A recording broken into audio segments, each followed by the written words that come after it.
صباح الفل، صباح الجمال، صباح الشوكولاتات، وكل سنة وانتوا طيبين. وحشتوني وحشتوني وحشتوني. يا رب اكون وحشتكم قد ما انتوا وحشتوني. وحشتوني كتير كتير كتير كتير. بحبكم قوي وبشكركم جدا جدا. وعايزه بقى القناه دي تقوم على رجليها شويه. هتقوم على رجليها ازاي؟ مستنيه منك اللايك الحلو الجامد، وتقولي لي ايه رايك في الفيديو. وكل سنه وانتوا طيبين وعيد سعيد عليكم. كلتوا اللحمه ولا مكلتوش؟ عايزه اعرف دلوقتي حالا.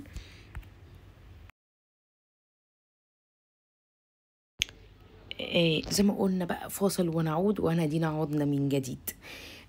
كان معايا بقى تليفون وكده، فقلت بقى اكمل معاكم. بس فانتوا شايفين الدنيا متلخبطه ازاي والدنيا متبهدله ازاي، ومحدش سال عليا ان انا اتاخرت.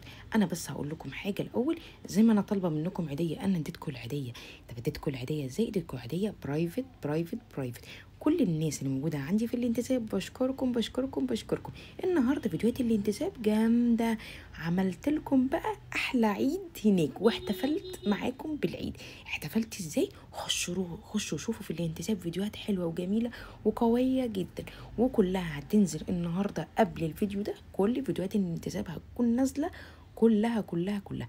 بشكركم يا احلى اخوات في الدنيا. فيديوهات الانتساب حلوه جميله، فيها وصفات حلوه ولذيذه، وعيدت بطريقتي وبلبطنا بقى وعملنا حاجات كتير كتير كتير كتير. مش عايزه بقى ان انا نكتر بقى في الكلام على موضوع الانتساب. روحوا وهتلاقوا فيديوهات حلوه. طبعا كل ما نعلى بالانتساب بيبقى جمدان تاني خالص خالص خالص. فروحوا بقى وشوفوا، ويلا بينا نكمل بقى الفيديو مع بعض ونشوف هنعمل ايه النهارده. بنعمل الريسبشن كده مع بعض. قولوا لي بقى احتفلتوا ازاي وعيدتوا ازاي وعملتوا ازاي، علشان عايزه اعرف هل الاحتفالات زي عندكم زي عندنا ولا لا. تمام تمام. طيب هنا بقى الدنيا كانت متبهدله، وقلت بقى انا سبت الدنيا متبهدله ازاي. انتوا كل ده هتعرفوه في مقطع صغنطط كده هتشوفوه في الاخر. انا حاجتي اتكسرت، المطبخ بتاعي الحمد لله الحمد لله وقع، فانا طالعه اشحت. ايوه اللي انتوا سمعتوه. انا طالعه اشحت. اللي عايز يديني كوبايه، عايز يديني طبق، عايز يديني معلقه، يتفضل يدوني. عايزين تجيبوا لي طقم ماشي، انا موافقه، لان حاجتي كلها اتكسرت، المطبخ بتاعي وقع على دماغي. بس انا طالعه سليمه. تفتكروش الحمد لله ان انا طلعت سليمه.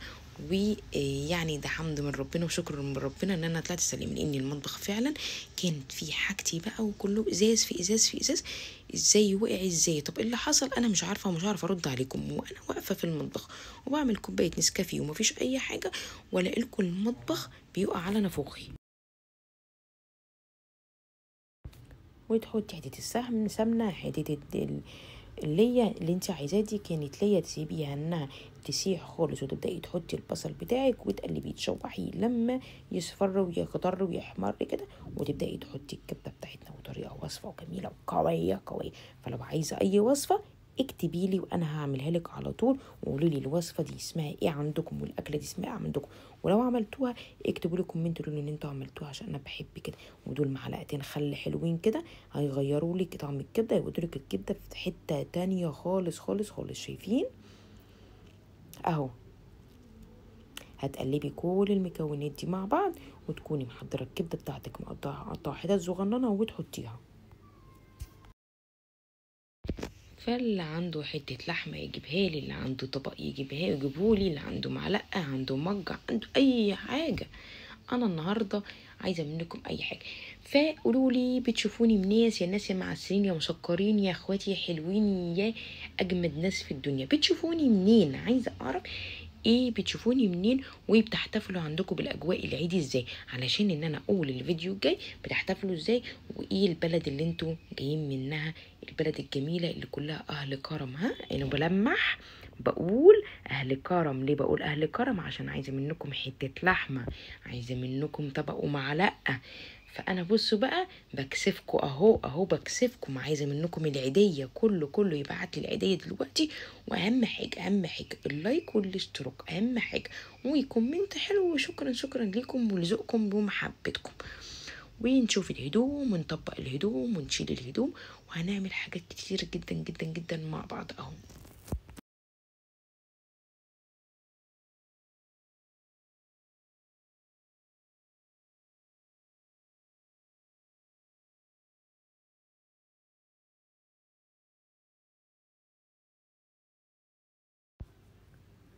وطبقت الحاجه كده، ونبدا بقى نشيلها في الدولاب ونظبطها. الهدوم دي كانت منشوره، وهشيل كل حاجه في مكانها. بحب ان انا لما بشيل غسيل من على الحبل بحب ان انا اطبقه واشيله على طول علشان ما يتكسرش ويتبهدلش. يعني حاولي ان انت تبقي منظمه الدنيا في الحته دي في الغسيل بالذات.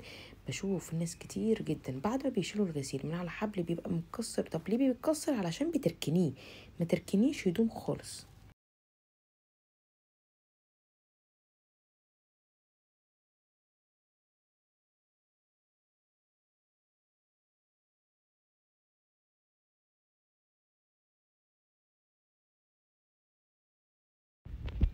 فالحمد لله انها جت على قد كده. فحاجتي اللي اتبقت ما اقولكوش بالعدد، 4 5 طباق. آه الحمد لله المجات كلها، الكوبايات كلها، كل حاجه اتكسرت. كل حاجه بمعنى الكلمه كلها اتكسرت. فتعبانه. فنفسيا انا فعلا تعبانه. سيبكم ان انا طالعه بهزر وبضحك وكده، بس يعني الحمد لله. دايما بقول الحمد لله لما حاجه بتبوظ ولا حاجه بتحصل، لان ده قدر، ويعني الحمد لله.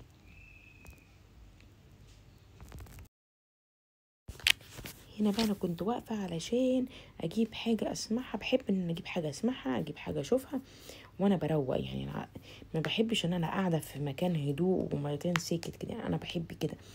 فعلشان ما اطولش عليكم فصلت الكاميرا، قلت اشوف اجيب حاجه اشوفها واتفرج عليها وبعدين ارجع لكم وخلاص. ورجعت لكم اهو، ونشوف هنعمل ايه. طب انت عملتي اكل ايه النهارده وغدا ايه النهارده؟ غششيني عشان عايزه اشوف هعمل اكل ايه النهارده. اعمل لك وصفه حلوه. فلو عايزه اي وصفه، عايزه اي اكله، عايزه اي فلوج، عايزه اي حاجه في الدنيا، اكتبي لي وما تكسليش. وبشكرك جدا جدا لو وصلت معايا لغايه هنا. فلو وصلتوا لغايه هنا انتوا كسبتوا قلبي وكسبتوا حبي، وبحبكم يا احلى اخوات في الدنيا. وقلوب قلوب قلوب قلوب كلها ليكم، واشكركم كتير كتير. فيلا بينا اوريكم المقطع بالحاجه بتاعتي اللي بقت اللي اتكسرت علشان اعيط. انا هنا المطبخ اهو بوريكم ما وقع. دي الحاجه اللي اتبقت. الحمد لله انها جت على قد كده. فادعوا لي كتير كتير ان ما يحصليش حاجه تاني الايام الجايه. ودي حاجتي، فاللي عايز يساعدني باي حاجه انا موافقه بالمساعده. فيلا بينا ندخل على المطبخ ونشوف أكلة النهاردة. النهاردة هنعمل أكلة كبد وقوانص جميلة وخطيرة ولذيذة.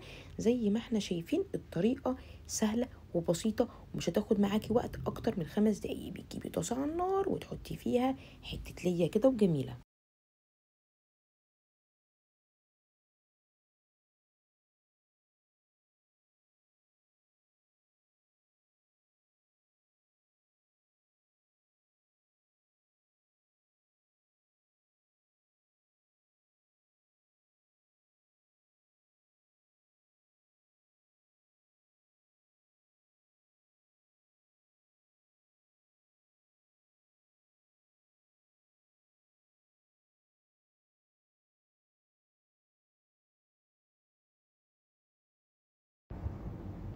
وبكده بقى نبدأ نعمل أكلتنا النهاردة الجميلة الخفيفة دي. يلا بينا. هقول لكم هنعمل ايه. عايز اقول لكم عملت حته صينيه كنافه برضه زي العسل وزي السكر. بصوا بتدوب دوبان في البيت. الاول جبنا الكنافه قطعناها حتت صغيره، وبعدين جبنا كوبايه سمنه حلوه. بقى كل ما تكتري السمنه هي روح الكنافه في السمنه.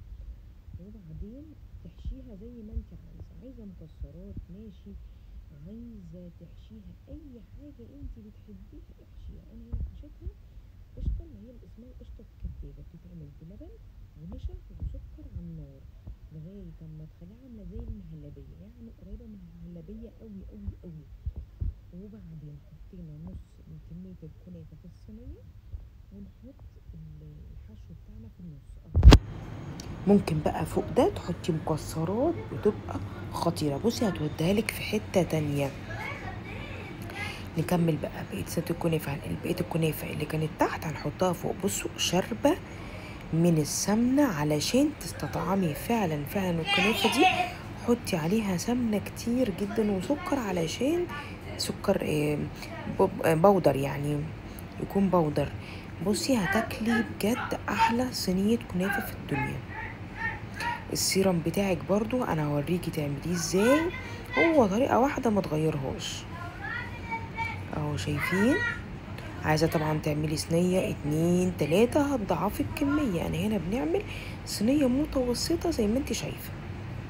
فطبعا لو عايزه اي طبخه، عايزه اي اكله، عايزه اي حلويات ممكن نعملها سوا، مكسله تعمليها اكتبي لي كومنت وعلى طول هنعملها سوا. لان انا نفسي صراحه اعمل اي وجبه واي طريقه اكل نعملها مع بعض.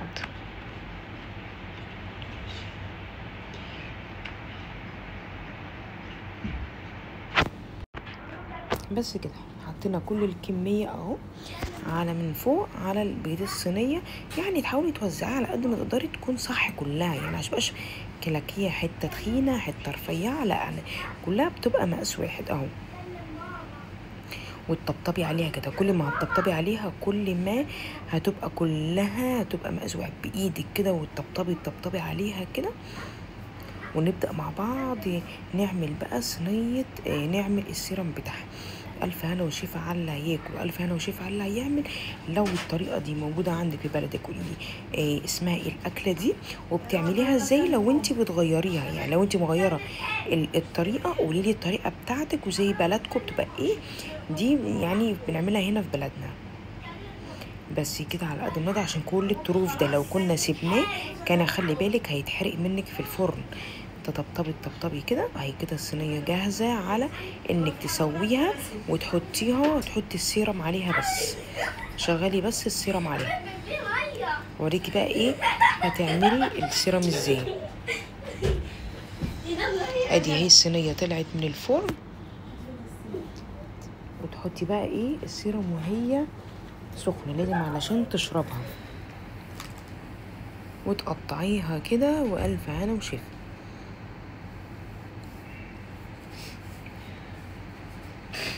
بس بتبقى جميلة وخطيرة جدا جدا جدا. اهي نطلع حتة كده هوريكم عاملة ازاي، تحفة تحفة تحفة.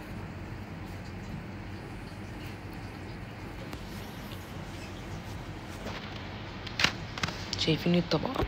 وبكده وصلنا لاخر الفيديو. بشكركم كتير كتير كتير، وانتظروني فيديوهات جايه كتير حلوه ان شاء الله. متبخلوش عليا باللايك والاشتراك، واستنوني في وصفات جديده واكلات جديده.